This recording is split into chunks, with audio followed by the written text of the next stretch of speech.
Hi everybody and welcome back to English with Joe. In this video we're going to be looking at 9 habits of successful students to help you become a more effective and successful student. If you're new to this channel, English with Joe, we want you to fall in love with learning English and hopefully study as much as possible. So let's get started. Being a student is a difficult time. It's a period where we're growing up and we're learning skills and habits that are going to help us for the rest of our lives. And of course, especially in work. Now, I've used these tips during my study life. I'm not saying that I was a perfect student. I made lots of mistakes throughout my study life, but actually, these tips I'm going to share with you really worked for me, and these are some of the tips which I've noticed work for my students. These habits that I've noticed have actually helped them become a more effective student. Okay, so tip number 1 is to learn your learner style. Everybody learns differently. We all have a unique way of learning and understanding the process of learning. So you can learn what your learning style is by doing VARK. VARK stands for Visual, Auditory, Reading and Writing, Kinesthetic.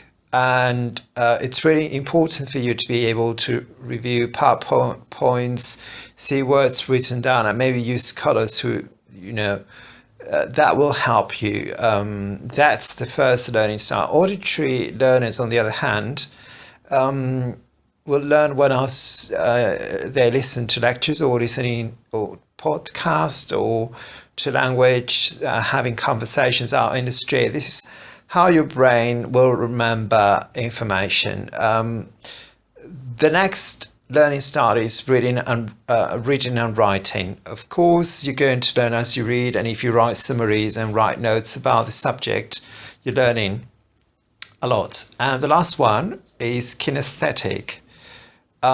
That means you learn through touch and through movement. So if you're kinesthetic, you probably actually learn better if you walk around the room as you're reading your notes, or if you, for example, create a space in which you can apply what you've learned.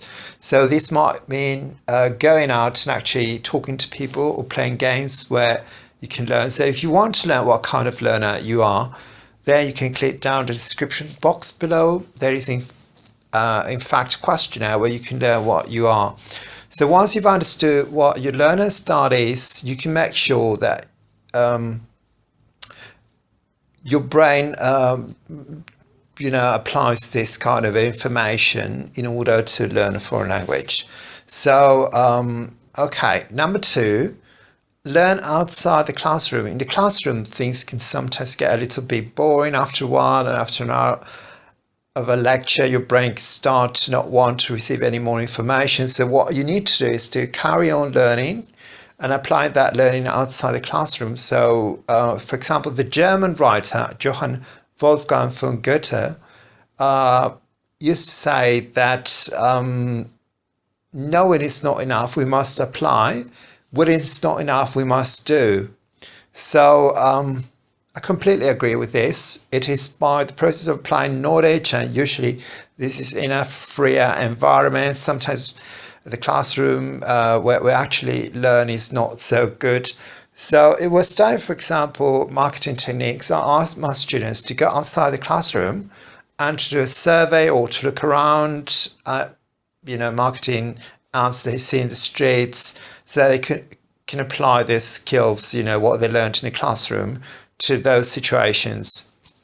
Even, down the pub or in a bar with friends, having a couple of drinks. If you drink, then you can actually start to use that grammar structure. So start to think how you're going to learn outside the classroom in a fun way. If you're a science student, you could go to Science Museum at the weekend and read more about inventions and some of the history of science. It could be something which adds to your knowledge and helps you connect what you learn in the classroom. Number 3, this is one of the most important habits, I think, being a successful student. It is to know what study habits suit you best, or what works best for you. So, for example, do you work best in the morning or in the evening? For example, I'm much more productive in the evening. So getting up earlier and studying doesn't work for me, and I'm kind of slow in the morning, so I prefer to study in the afternoons or in the evening. But that depends on you. Some people work better in the morning, some people work better in the evening. So you have to find out what works best for you, what suits you best. On the other hand, there are people who work better by themselves, others like working groups, so that's also important. In my case, I prefer working solo, a bit of a loner. So also structuring your room, the place where you're going to study, that's quite information. So there's two learning techniques. One is the Pomodoro technique, and you have a timekeeper, so you focus on this. You've got 25-minute installments. There's also a great app called My Study Life School Planner, and in there you can sign in when you really need to work, so you can make records of all the times you need to work. It's like Google Calendar, but you can add extra notes. You can create study diaries. It's really, really useful. And okay, next one, guys, to create a learner space. This is so important. Actually, this is something that I really enjoy doing, and it's been important to me throughout my study life. So create a learner space, organize a nice environment. For example, here I've got my laptop. We have some inspirational books. I've got a cup of tea, and then I've got some pens and a notepad. So I've got all prepared and all set for an afternoon study. Now, you need to make sure that you set up somewhere within your room, somewhere in the library where it's, a corner where that means study. You sit down, you can make yourself a hot drink, for example, before starting. You have to develop a bit of a routine. So I don't know, it's all up to you, but make sure it's a little space where you spend time studying, so that your brain associates that space with learning. Tip number 5, teach other people what you've just learned. Yeah, we've learned when we need to actually start to connect ideas and understand ourselves better. So it's a good idea to explain and teach those ideas you've just learned to other people, to friends, your partner, your parents, anyone that you think might be interested, and tell them about what you're learning. Number 6, this is probably the hardest habit to get into, because we all want to do well, and we don't like failing or doing badly, and it is actually to learn to fail. Now, I don't mean learn to be like, yes, I got an F. No, absolutely no. But failure is a great opportunity for you to learn more. It's learning from your mistakes. And, psychologist Carl Jung said that knowledge rests upon not truth alone, but on error also. And I do believe in this. So when you get a bad mark, don't just look at the mark and the paper and what the teacher said. You need to see why you made that mistake, why you did badly in the exam, why did you get that assessment. So don't waste time staring at this score. It's not going to make any difference. It's not going to change anything. You just have to find out why you failed and use that information to do it better next time and get a better mark in the future. So it's very important that you read your teacher's feedback. That's essential. Also, to have a positive attitude to failure in life. Really do your best. So number 7 is review what you've learned. That's very important. Waiting till the last minute, that's a huge mistake. It's very important to do things the right way. So don't cram. Don't try to rush things at the last minute. You're wasting your time. So you have to plan ahead.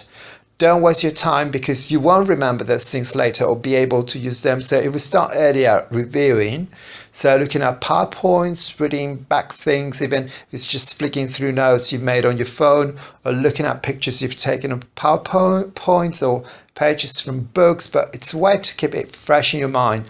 One thing I always tell my students to do is when you go back and review, take some notes. So write down the important things, or take some pictures you could highlight on your phone, or in a more traditional way, get some highlighters and, you know, with different colors, funny colors, and highlight the relevant information in your notebook.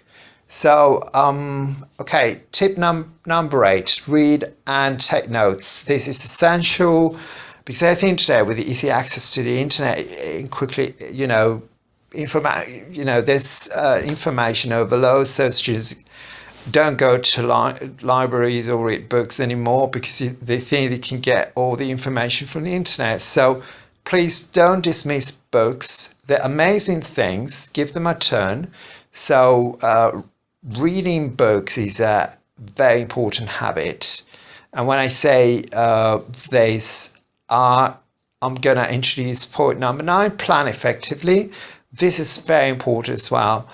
And I recommend you planning for specific assignments. So for example, we all know how awful it is to stare at that blank page. I know that you've got to start a 3,000 word essay.